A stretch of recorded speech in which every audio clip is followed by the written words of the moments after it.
Have you ever confused a closet for a casket? If you look hard enough, or white wedding gowns not made from the same color as white flags, death, too much like silence not yet in season, the winter she was leaving. I placed my hands on the brown of my grandmother's casket and whispered in time, I would have told you and made peace with knowing that was a lie. Webster's dictionary defines a lie as words with intent to deceive. I tell myself this lets me off the hook.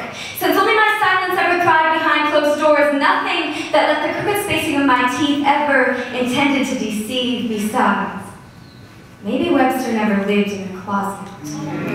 Hey, Mom, I'm a little bit uncomfortable in this skin. Each time it swallows expectations, I can feel it ripping my fragile follicles red, then open, and I didn't mean for my own hands to do that.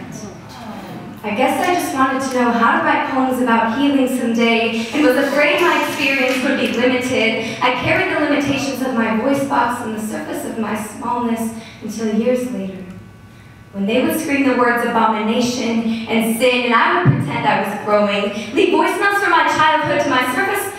Leave voicemails from my childhood to the rhythm of my heartbeat. I would say, how do I repay you for lost time?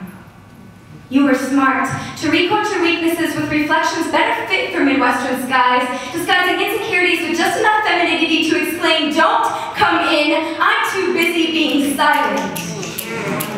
On a day of silence, my teacher cornered us in the library, and with his 6 feet of football dominance, breathed intimidation and hatred down our bodies, knowing the slap on the wrist he would receive every other time, not every time, just sometimes when we said something would be nothing compared to the power he still has. As I'm 4 months into college in a city that lines its streets with rainbow flags, and I am still having to learn that school is somewhere that can be safe, honestly.